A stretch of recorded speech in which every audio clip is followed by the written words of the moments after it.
Welcome back. This is KUTV Biashara Tuesday that is on Rise today, and we're very pleased to have you.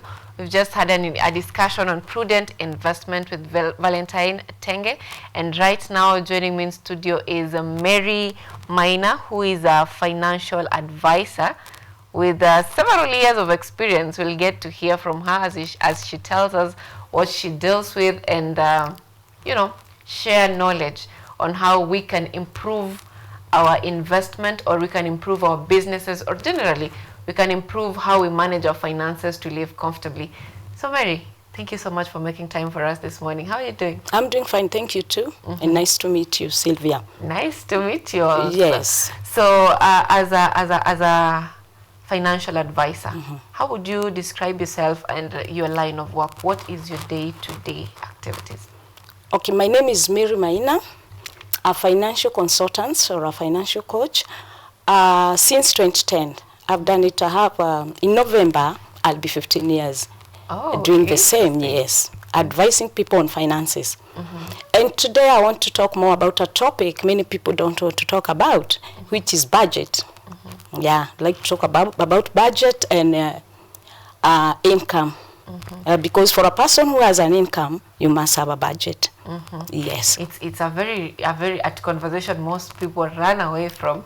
You know, it sounds like you're caged somewhere, like pesa ni yangu, but I can't use it. Yes. That is something that most people are really afraid. But before we get into discussions about income, budgeting, from your years of experience, you've advised, I believe, so many people. Sure. Do you have a story of someone that you mentored that really touched you as a person? Yes. I would talk about, I've advised many parents on especially how to do the budget or how to do the saving for their children as early as 0 age, let me put it there. I have someone I've advised since the time I started doing it, since 2010. I can say I'm a proud financial consultant, financial advisor, because that person is able to pay the education from Form 1 to Form 4. And now I'm about to give him money for university. So I'm very proud of that, of what I'm doing. You have seen progress. Yeah, I've seen progress in what I'm doing, and I'm proud of it. Yeah. It gives hope and, So let's talk about income. Many people believe that earning more leads to financial freedom. Do you borrow the same idea that if you earn more, it means you're going to be more comfortable? Not really. Because you can earn more and you don't know how to do budget for that money. You can earn more. Like people get money, let's say salary, on fast, and by that they don't have money.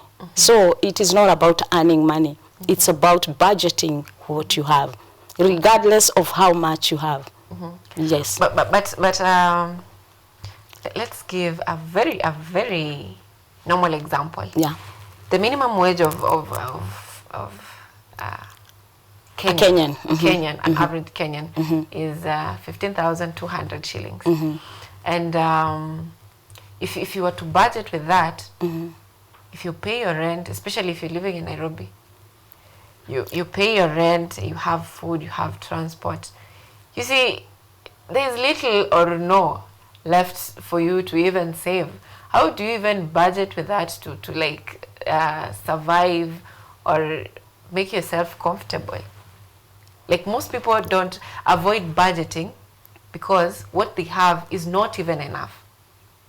So how would you advise someone who is struggling with that balance? How do I save and I don't even have enough? What I would say is, you've talked about 15,000. We normally tell people don't live above your budget. Because I've seen people, especially the young people, you earn 15,000 and you go look for a house of 10,000. I need to sit down with that person. I tell them, if you are earning 15,000, the most expensive house you need to get is 20% of that, and that is 3,000. Don't ever live above your means. Yeah. That's what we advise people. It doesn't matter how much you earn, I will repeat. It doesn't matter how much you earn, you need to do a budget. Let's talk about Kenya, our country. They do the budget annually. You have to do a budget. Let's talk about you people, let's say maybe you people. You have to do a budget. Maybe you do it semi-annual, you do it annually, you do it monthly. You have to do a budget, regardless of how much you earn. Yes. So it's not about how much you earn, it's about living within your means. Within, yeah. Okay, so currently, most of there's a study that this young generation, they spend more, and most companies are investing to areas that feed their demand. And when it comes to spending, most of them are doing online work, or most of them are freelancers and just doing online gigs. Do you think this is eroding their culture of saving or their culture of budgeting, because they're used to so much money coming at once, and then there's a dry spell for some time, and then there's also money coming for a certain time, and it's unpredictable? Do you think this culture is affecting the budgeting of most people, especially the young people? We cannot say that it's affecting them, because if you get money, let's say you get money as lump sum, and then you stay a long time without getting that money. We advise them, like we advise even contractors. Those people who get tenders, we advise them, they have to put lump sum, not monthly. You don't need to put the budget for monthly. You can do it, like I've said, quarterly. So if they get the Gen Z who they get money, lump sum, and then they stay for a long time maybe without getting money, there is the way we sit down with them and we advise them on how to budget that money. How do you advise them? We advise them, don't use the money because the money has come. Don't spend the money, we call it impulse buying, impulse spending. Don't do it. Stick to your budget. You budget maybe for 1 year, because you've gotten money this month and maybe you'll not get money in a period of 6 months. You budget for that money when we sit down with them. Yes. So often, when we were beginning, I mentioned this, that budgeting feels like it's a cage, it's restrictive. So how can someone turn this into an empowering tool rather than something that is meant to like put you down? It is supposed to be that way. It should be restrictive. You know, it is supposed to be. But the problem is, how do you get to that? What are there like benefits that someone should be thinking of? Or how does someone get to that? Because everyone knows I'm supposed to budget. Sure. But no one is budgeting. How do you encourage people to take that as an encouraging tool for them? What I would advise them is to deal with professionals, to help them how to do that budget. When you deal with professionals, you feel it is interesting. It's not a cage. But when you just deal with people who don't know how to do it, like us, or Mary Maina has a tool to help you, to help them. And that tool is very interesting, because we don't put them like they're in a cage. We allow them even to have money for their, I know young people don't like to be told that you have to put this money to buy a certain thing, especially the young people. But when tell them that you can have that money for holiday, it is interesting. Yeah, we can advise them to budget for a short term and long term. Yes. When it comes to like budgeting, do you have like a formula someone can use, knowing that there's this percentage going to this percentage going to this? From where I see it, there are certain things, comfort, I am supposed to ignore. Do you have like a guideline, and can you share it with us on how someone can really, literally do the budgeting? We have a guideline that you have needs, you have wants, and then you have saving and investing. Those needs, they are those things we know that you cannot do without. But there are those ones, yes, you need them, but you can do without. We have this guideline here, 50, 30, 20. For the needs, you need to have 50%. For the wants, you need to have that percent. And for the saving and investing, you need to have 20%. There is that guideline. But we don't put it that strict. When we sit down with the client, we can change, and especially saving and investment. But needs has to be 50. That one has to be 50. Yes. When it comes to these needs, how do you break it down? Because earlier you've mentioned that your rent needs to be 20, did you say 20% of your, not more than 20% of your Not more than 20%. So how do you budget for someone's needs in terms of, let's say, your food, your transport, your this? How do you do that? Okay, thank you. That is personal. We sit down with them and they'll tell us, no, that one I can't go for a rent below this. When you sit down with them, they'll tell you, you can change. It is not that it has to be that way. Whatever is your need might not be a need to someone else. Yes. What is the standard?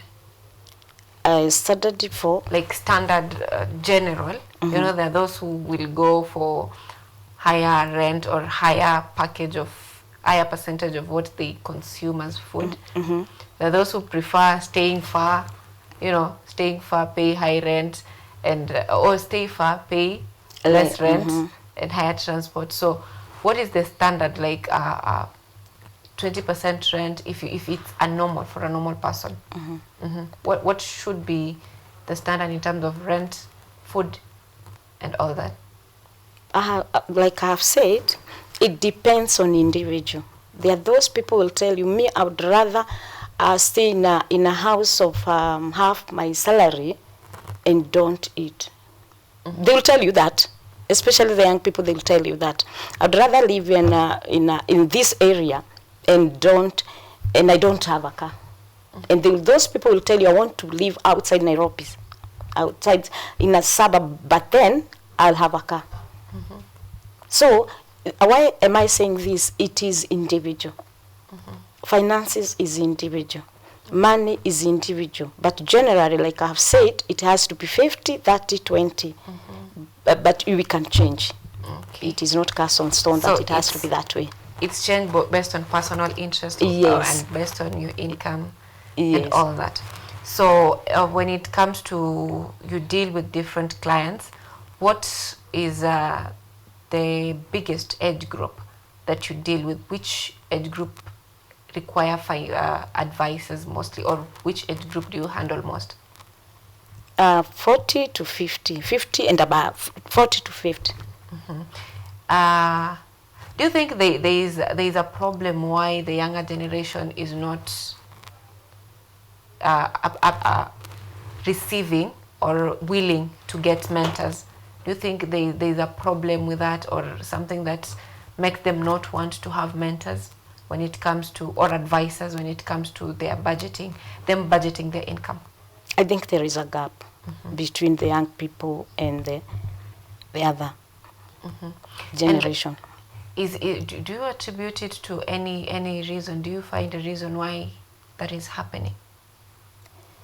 I think the young people, the way they were brought up, it depends on how they were brought up. I can say there are those young people, not all ethnic group, because there are those people, they were taught on how to do the budget when they were young. And then, sorry to say this, I'm a mother, but it's like we pamper so much our kids, the young generation. We don't teach them on how to do the budget. They feel they need whatever they ask, they are given. But if they were taught that even a student can do a budget, that's how they would have grown up. But I believe they were not taught. Most of them. We didn't bring them up that. Yes. So what as a mother also, at what age do you think someone needs to begin learning about this budgeting, and how well can parents do that? As young as when they know what is money. I'll talk about my son. I started teaching him on how to do the budget as young as grade 1. I used to call it class 1. I could teach him on how to put aside every day 20 shillings. And that 20 shillings in a month, that is 600. Because you multiply by 30, that is 600. When you teach them when they are young, when they grow up, they'll know what is a budget. They'll start doing the budget. But still, we are not late. We can still do it. Yes, so, see that. Because let's do it that way, this way, Sylvia. That is 20 shillings per day. That is 600 per month. And that is 7,200 per year. That's a budget. That's a saving. And they budget that I'm not supposed to buy this because I don't need it. I don't need it. You teach them they need to buy what they need when they are doing the budget. Yes. Okay. You mentioned earlier that most of the young people are pampered. Yes. When it comes to how can the current generation of parents change that narrative? How like practically, how can they change that narrative of pampering their children and now teaching them exactly how to budget? Is it through leaving them money for them to budget, or how can they do it? It's a bit late. It's a bit late, but they can bring up their kids now. Because we are to blame. The mothers of the Gen Z, the mothers of the young people, we are to blame. But it's not late. I've said it's late, but still we can amend it. We can amend it and we can sit down. I think that we need to have a program where the young people are shown how to do the budget. It is not that when they get that money, they use it at once. We can amend it. We can still amend it. What day-to-day activities can parents do to like help? You see, when I was growing up, there's a time I stayed with my grandma. And my grandma could leave the house and come back in the evening and ask you, "Mbona hujapika?" And when you sit there and ask her, "What do you mean, mbona sijapika?" And then anakwambia, "Kuna mboga kwa shamba, kuna, you know." So are they some of the ways that modern parents should embrace to like teach their children how to like manage stuff? To be responsible. Let me use the word responsible. Because most of the young people, they want to be told to do this. They cannot decide for themselves what to do. Most of them. I don't want to say all of them. Again, I will repeat, it depends on how they were brought up.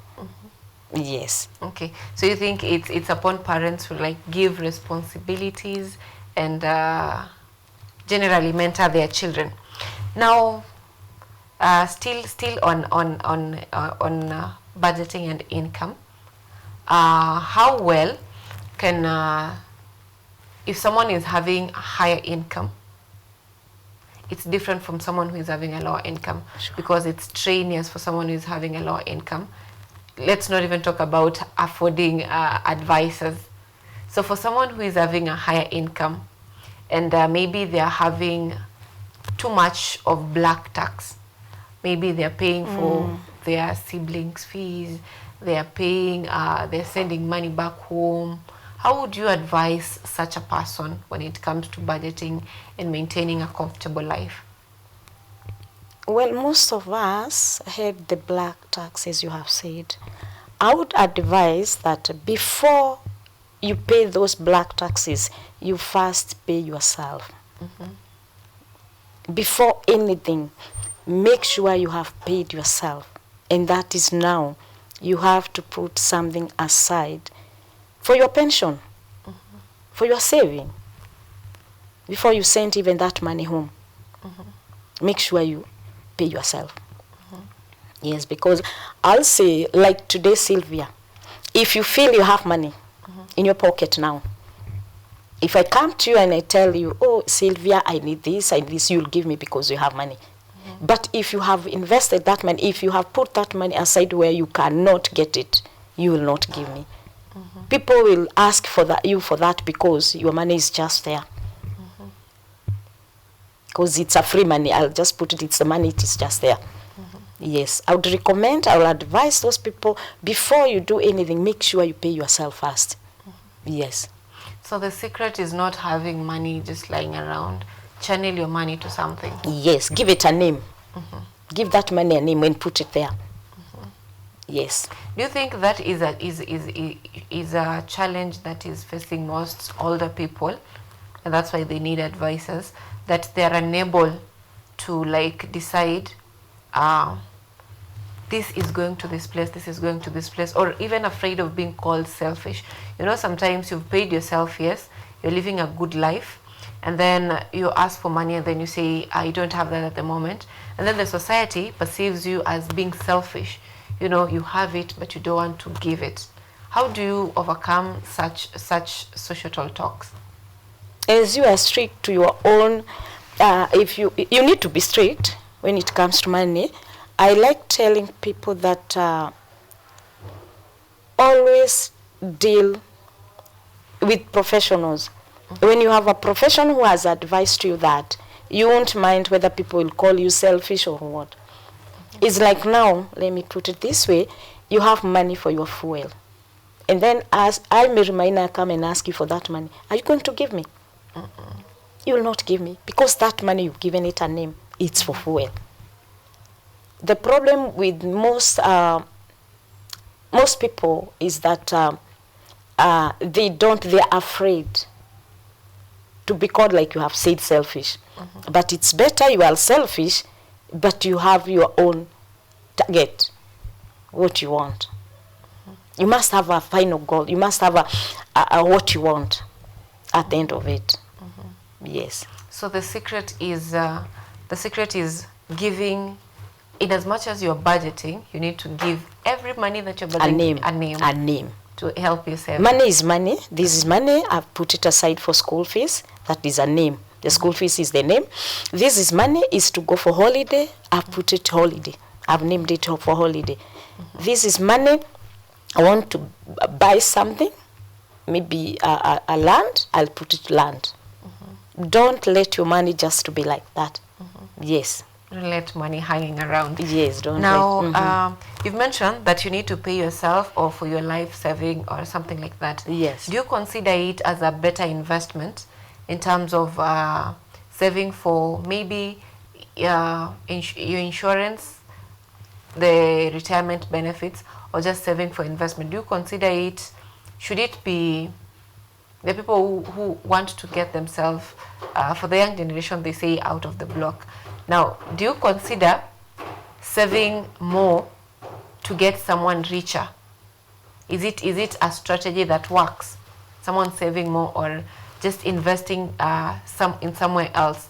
Do you consider that to be able to get someone out of maybe poverty or out of their current state financially? I want to tell you that there is a difference between saving and investment. That one, you know.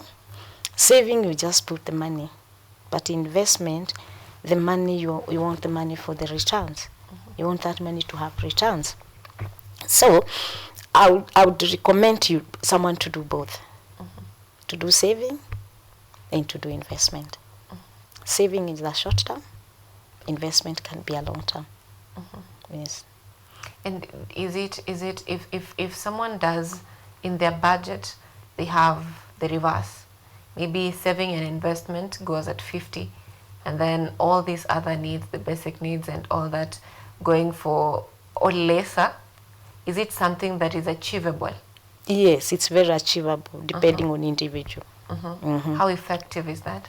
It's very effective because it's individual. I want to repeat it. Why do I continue saying this? Finances is individual.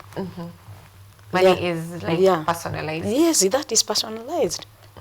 Yes. Okay. Your take is not my take. Yes. Okay.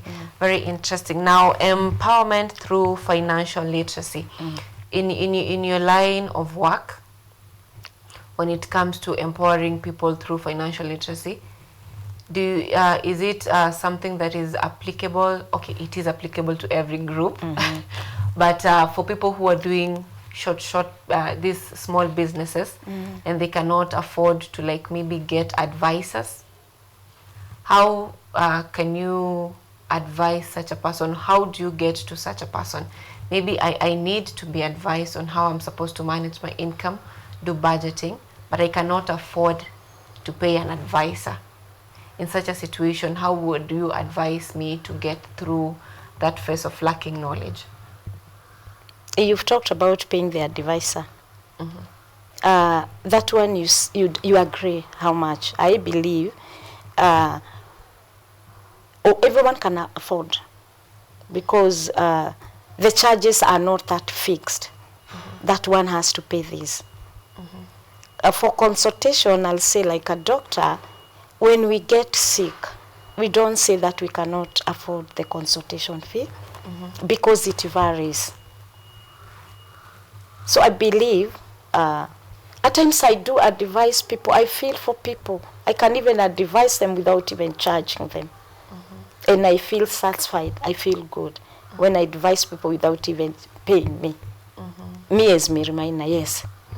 Yes. So you feel it is something that anyone can afford? Sure. As long as you get the right person. The right person. Okay. Now, at this point, I would like you to share with us some of the success stories that you maybe advise someone. You have done this for, it's now almost 15 years in November. Yes. Yes. Now, maybe 2 or more examples on the people you've helped, in terms of maybe they were at a certain level, and then through the advice, they've gotten to another level in terms of their budgeting, in terms of managing their income, in terms of doing investment. Because I believe you don't just advise about budgeting and income, you also do, when someone wants to invest, you can also give them also insights. do insurance? Yes. How and where they can invest, the best insurance platforms for them, how they can do that, the best saving techniques that they can use. Just a few examples that maybe you've interacted with that are successful, that you can count them as these are successful stories of what I do. I will start with myself. When I started doing this, I said I cannot give people something which I don't have. I started to save for education. I did for my daughter. I started saving for her. She has gone through a high school, and now she's about to join university using the same saving I had done. That's a successful story on myself. I've done it, like I said before, for a parent who really was struggling. And when I sat down with him, I advised him that you need to put something aside for this education. And that time the child was in a pre-unit. Those days they could call it pre-unit. I mentioned that I helped that parent up to high school. And now I'm about to give him school fees for university. That's a successful story, and I feel proud of it. Yes. I have another young, I can call that person young, but not really young. She wanted to buy a land. And when I approached her, because I'm the one who approached her, I advised her on how to put some money aside, monthly aside. And now she was able to buy a land in Gong. Yes. I've advised people, and I feel so nice. You look at the success stories and feel proud of yourself. Yes. Now, throughout your experience, what do you consider to be the biggest challenge in executing your work? Is the young people. The young people, when you talk to them to do, that's a very great challenge. They say the word YOLO. You only live once. They don't want to put money aside. As a parent, I feel so sad because they come to an age where they'll need to set down. That is our greatest challenge. And then when you go to someone and then they start crying, they tell you, where were you? I have only 5 years to retire. I wish you came earlier. Some even shed tears. That's a challenge. I feel so challenged because I feel I would have been there. Because we meet the people of different ages. Go and find them, they're 55 and they retire at the age of 60. So they start crying, they become emotional. Because you feel you could have been there for them. You could have helped them to save. You could have helped them to do the budget. Yes, that's a challenge. So there's a challenge of young people who are saying they only live once. And there's a challenge of the older people who wish they had that. They had that there. Do you think this is going to create a crisis in the future? Yes. I can tell you yes. Okay. Yes, it will create something. Now, as we conclude, what would you advise any person who maybe wants to get coaching? To get, sorry? To be coached in terms of their finances, how to manage them. Or you can do both. Advice to someone who intends to get a coach or an advisor, and also advice to someone who is struggling with managing their income and doing their budgeting on their finances. I would advise them to reach to us to make. Yes, and we'll sit down and we'll make, because my vision is to make all Kenyans to have financial freedom. Yes. Okay, that's your last take? Yes. Okay, very interesting. Now, it was so good to have you on board this morning. Thank you so much for making time for us. This has been Financial Literacy Discussion with the Mary Maina, who is a financial advisor for about 15 years now. It's clocking 15 in the next November. That will be marking 15 years. So if you are struggling with managing your finances, or if you're struggling to do your budget, you can always reach to her. You've not given us how they can reach to you. You can reach me to let me use the telephone number. I would like them to reach me to telephone number, because the email I need to go to it, but the telephone number I'll pick it. My mobile number is 0721 206087. Okay, you can redo for clarity. 0721 206087. Mary Maina. Okay, very interesting. Hope you got that. Now this, once again, has been Financial Literacy with Mary Maina, and you can reach to her. As she has mentioned, if you've missed that, you can just go back, because this is also live on YouTube at KUTV Kenya. So if you missed the number, you can always go back and get it right for any financial advice that you may need as a person. So coming up next is a newspaper review, and it will be short and sweet with our very own Ojwang Mariam. See you.